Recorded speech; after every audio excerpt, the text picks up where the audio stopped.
Today, Kif will try to pull off the perfect birthday surprise for Amy, only to discover that buying Coco Charm tickets can cost far more than he expected. When a ridiculous convenience fee leaves him short, he'll make a choice he knows he shouldn't, and Amy will unknowingly complicate everything by buying VIP seats of her own. At the concert, what looks like harmless pop music will turn into something much more dangerous.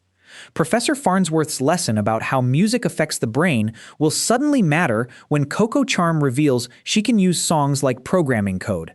While the crowd falls under her control, Leela's headphones will leave her immune to the brainwashing. Then the entire arena will take flight. Earth's military will be overwhelmed by sonic weapons, and Fry's catchy earworm will become dangerous enough to require emergency brain surgery. But the crisis won't stop there. Coco's actions will leave Earth exposed just as an alien invasion arrives, and Kif's frustration with Ticketmistress will pull humans, aliens, and brainwashed fans toward one explosive confrontation. To understand how one birthday gift spirals into a planetary crisis, we need to go back to the announcement that starts it all. The episode begins with Channel Square Root 2 News announcing that pop sensation Coco Charm is launching a new tour at Madison Cube Garden. At Planet Express, the news immediately catches Kif's attention because Amy loves Coco Charm, and her birthday is coming up. Kif wants to give her something meaningful, but that is difficult when Amy is rich enough to buy almost anything she wants. So he decides that concert tickets will be different. He has been saving his money, and the moment the tickets go on sale, he plans to grab 2. That sounds simple until Ticketmistress gets involved. While serving aboard the Nimbus, Kif receives the ticket alert and races through an absurd maze of links, authentication codes, queues, and restrictions. By the time he reaches the purchase screen, the only seats he can afford are in the very back of the arena. Even those use almost all the money he has saved, but Kif accepts it because he believes Amy will appreciate the effort. Then the final price appears, a $500 convenience fee. Kif is stunned. The fee is bigger than the problem he thought he had already solved, and he simply does not have enough money left. Later, back at home, Amy shows off the expensive new purse she bought herself for her birthday. Kif tries to hide how upset he is, but Newt notices. After admitting how badly he wants to make Amy happy, Kif gives in to desperation. When he gets a chance, he takes a stack of cash from Amy's purse and uses it to cover the ticket cost. By the time Amy's birthday party begins, Kif believes the crisis is over.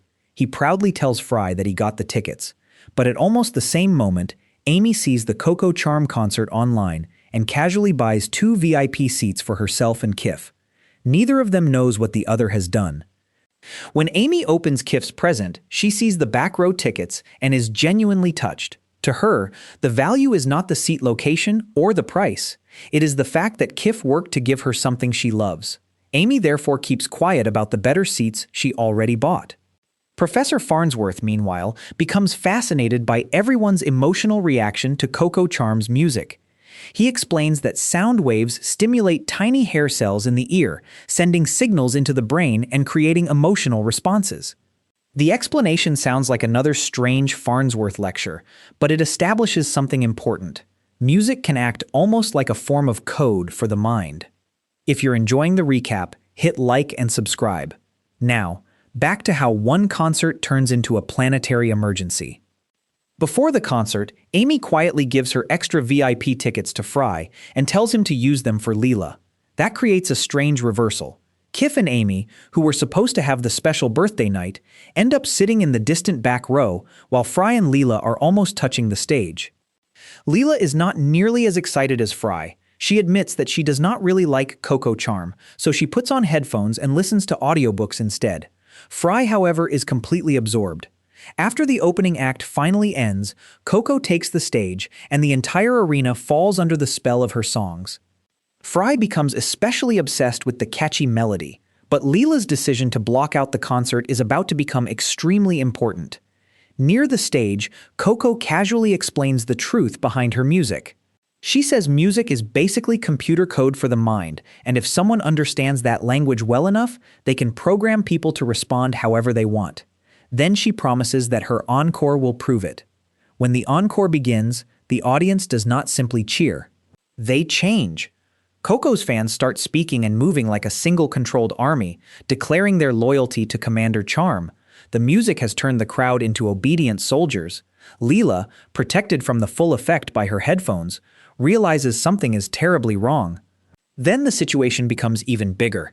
Madison Cube Garden lifts into the sky, revealing that the entire stadium is a flying fortress. Leela gets Fry away from the chaos, but Coco now has a mobile stronghold and an arena full of brainwashed followers. Earth responds with military force. President Nixon sends Zap Brannigan to attack the flying arena, but the stadium is far from defenseless. It fires powerful sonic weapons, blasting the Nimbus and forcing Earth's military back. The concert that started as a birthday gift has now become a threat that the government cannot stop. Leela brings Fry back to Planet Express and explains what Coco said about programming minds through music. Farnsworth immediately connects that confession to his earlier theory. If Coco can control the brain with a melody, then another melody might be able to overwrite her command.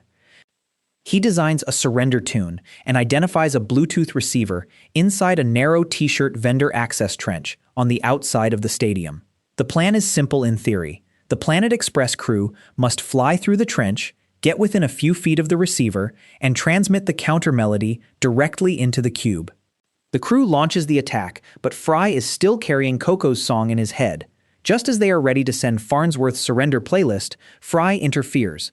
The transmission goes wrong, and instead of defeating Coco's army, the melody reaches Zap Brannigan. Zap instantly loses the will to fight and surrenders. Now the mission has failed, and Fry's condition is getting worse. Even inside a soundproof ship, he can still hear Coco's melody because it has become an earworm trapped in his brain. Farnsworth warns that if they cannot remove it, Fry will keep dancing until it kills him. They try other songs, commercial jingles, and even electro-skate therapy, but nothing works. That leaves one ridiculous final option: emergency brain surgery. Zoidberg prepares to remove the exact neurons holding Coco's tune. Against all expectations, his crude claw-based operation actually works. Fry wakes up feeling normal and says the melody is finally gone, but when Bender begins singing the song again, Leela immediately knocks him out before he can restart the problem. While Planet Express is trying to save Fry, Coco forces Earth to surrender. She presents herself as a champion of peace and orders her charmy army to destroy the planet's stockpile of doomsday weapons. For a moment, it sounds like she has ended war. Instead, she has made Earth completely defenseless. Almost immediately, an Omicronian invasion fleet arrives. Lur declares that the helpless planet now belongs to him, and everyone realizes that Coco's attempt to create peace has opened the door to conquest. Coco herself finally admits the obvious problem. She is still a teenager, and commanding an army is far more complicated than writing a hit song. Then the invasion takes another unexpected turn. Lur recognizes Coco Charm and completely loses interest in conquering Earth. He is not just a fan, he runs the Coco Charm fan club on Omicron Persei 8. After meeting his idol and getting her autograph, Lur decides that destroying her planet would create too much drama. The alien invasion ends almost as quickly as it began. Earth is safe again, but there are now several armies standing around with nobody left to fight. That is when Kif finally returns to the problem that started everything. He tells the crowd there is still one enemy that practically every sentient being can agree to hate: Ticketmistress. Coco immediately agrees, complaining that the company has been gouging her fans for years. With Coco's followers, Earth's forces, and the Omicronians suddenly united by the same frustration, the armies march on Ticketmistress.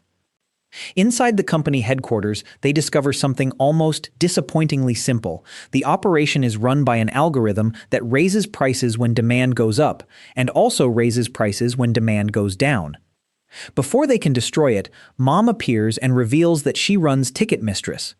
She makes an unexpected defense of the hated convenience fees, claiming the money does not go to her at all. Instead, the fees fund schools, hospitals, health programs, and efforts to fight childhood hunger. For a brief moment, the crowd seems forced to reconsider. Then they decide they still hate convenience fees. The armies tear the place apart anyway. Ticketmistress is destroyed, but the victory immediately becomes another joke on the customers. Coco announces that the huge fees will continue from now on, except the money will go directly to her. The crowd celebrates, meaning the system changes hands without really changing at all. Back at Planet Express, the episode finally returns to the much smaller problem that began the entire disaster. Fry thanks Amy for the VIP tickets, exposing the secret Kif never knew. Kif realizes that Amy had better seats all along and gave them away. When he asks why, Amy tells him she liked the tickets he bought for her more. That makes Kif's guilt impossible to hide. He confesses that he could not afford the tickets and stole the extra money from Amy's purse. Kif expects the confession to destroy the meaning of his birthday gift, but Amy chooses to forgive him and kisses him. So by the end, almost everything has changed from where the story started. Kif began the episode worried that Amy's wealth made it almost impossible to surprise her with something meaningful. After ticket fees, theft, brainwashing, a flying stadium, a failed military attack, brain surgery, an alien invasion, and the destruction of Ticketmistress, the answer turns out to be much simpler. Amy cared about the effort behind his gift more than the price or the quality of the seats. And just as that emotional moment lands, Fry collapses face first, allowing Bender to casually announce that Fry is dead and end the episode on one last absurd joke.